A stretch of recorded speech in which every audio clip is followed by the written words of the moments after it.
Malam ini, aku akan menceritakan pengalaman yang bisa dibilang sangat menyeramkan untukku.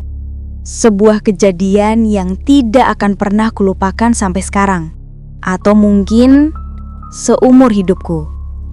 Kejadian ini aku alami 4 tahun yang lalu.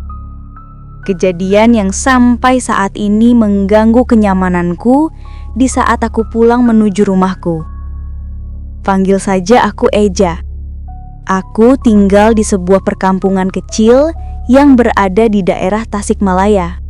Aku adalah seorang mahasiswa di salah satu universitas swasta di Bandung. Dan kini aku menginjak semester akhir kuliah di sana. Nah, saat itu aku sedang menyusun skripsi. Aku pun memutuskan untuk pulang ke kampung halamanku saja. Sore itu, aku masih mengerjakan skripsiku yang hampir selesai di kontrakan teman. Aku malas mengerjakan di rumah, karena kondisi rumah saat itu sangat sepi. Hanya ada aku dan ibuku yang tinggal di rumah. Tak hanya itu, di kontrakan temanku itu jaringan internetnya juga lebih cepat. Jadi aku lebih mudah untuk mengerjakan skripsiku. Aku pun mulai mengerjakan skripsiku sampai malam. Tak terasa, waktu sudah menunjukkan jam 11:30 malam. Aduh, bablas nih, gak kerasa udah malam, kataku sambil membereskan semua buku-buku dan juga aku masukkan laptopku ke dalam tas. Temanku sempat menahanku untuk pulang karena sudah sangat larut malam. Namun, aku pun meyakinkan diriku untuk pulang dan temanku pun berpesan untuk berhati-hati. Apalagi aku naik motor sendirian. Aku pun menanggapinya dengan santai. Santai aja, naik motor mah bisa cepat sampai rumahnya, aman kok. Hehehe, kataku sambil berpamitan pada temanku itu. Jalanan malam itu tampak sepi. Hanya ada beberapa mobil dan motor yang ada di jalanan. Sampai akhirnya aku memasuki jalan sepi yang harus aku lewati. Namun, karena terlihat sepi dan rawan kejahatan, akhirnya aku memutuskan untuk memutar melewati sebuah rumah sakit dan sampai akhirnya masuk ke sebuah gang. Suasana gang ini nampak tak seperti biasanya. Sepi senyap. Bahkan, hampir setiap rumah sudah mematikan lampu rumah mereka. Aku sedikit heran dengan hal ini, karena tidak biasanya jam segini sepi. Bahkan aku tak melihat warga sedikit pun. Aneh, gerutuku dalam hati. Sampai tiba-tiba, astaga, aku mengerem motorku dengan cepat, sampai aku hampir terjatuh. Di tengah jalan yang kulewati itu, terlihat seekor kucing hitam yang berada di depanku. Dan kini, kucing hitam itu persis diam tak jauh dari depanku dan mulai mengangkat kepalanya. Aku sedikit heran, dari mana kucing itu datang. Namun, tak lama kemudian, kucing itu pergi masuk ke area halaman rumah salah satu warga. Aku menghela nafas panjang. Semoga itu bukan pertanda buruk, pikirku.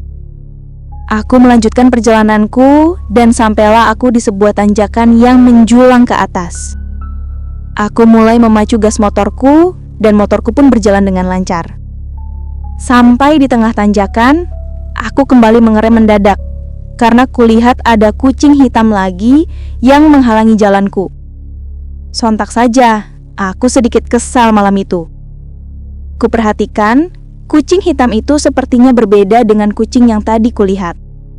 Kali ini ukurannya cukup besar. Lalu aku coba mengusir kucing itu karena menghalangi jalan motorku. Hush, hush. Namun, kucing itu tak seperti meresponku dan masih menghalangi jalan motorku. Aku melihat ke sekitar dan mencoba mencari batu untuk mengusirnya. Namun, aku baru sadar, di sekitarku kini nampak gelap. Hanya ada pepohonan besar di kanan kiriku dan suara-suara burung malam yang tak karuan. Aku mulai mendekan klakson motorku untuk mengusir kucing itu kembali. Tapi, kucing itu tak kunjung pergi. Sampai tiba-tiba, "Bade kemana, Neng?" Astaga! Terdengar suara seseorang di belakangku. Ketika lihat, berdiri seorang nenek tua di belakangku. Nenek itu memakai baju seperti kebaya. Badannya kurus, rambutnya sudah beruban dan juga ikal. Kepala nenek itu agak miring sedikit dan matanya melihat ke arahku saat itu. Aku kaget dan hampir saja menjatuhkan motorku.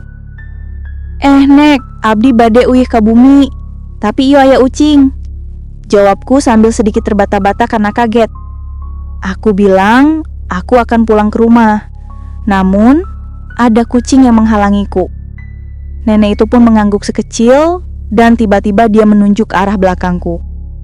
Refleks aku pun berbalik dan kulihat kucing yang tadi menghalangiku sudah tidak ada. Syukurlah, akhirnya aku bisa melanjutkan laju motorku kembali. Aku pun coba berpamitan kepada nenek tadi. Namun, ketika aku berbalik kembali, astaga, nenek itu sudah tidak ada. Aku sempat terdiam karena tak lama aku menengok, seharusnya nenek itu masih berdiri di belakangku. Sampai ada suara nenek yang membuatku terkejut. Ya Tuhan. Aku terkejut karena tiba-tiba aku mendengar bisikan dari arah telingaku. Dan ketika kulihat, ternyata itu sosok nenek yang tadi. Namun, kini wajahnya menjadi sangat menakutkan. Matanya hampir mau keluar, hidungnya terlihat bengkok dan satu tangannya tidak ada. Nenek itu kini tertawa keras menyeramkan. Aku mencoba menyalakan motorku, namun entah kenapa mendadak tak bisa. Aku terus menstarter motorku sampai seluruh tubuhku bergetar ketakutan. Akhirnya motorku mau menyala dan aku pun langsung pergi dari tempat itu dengan cepat. Sampai akhirnya aku tiba di rumahku.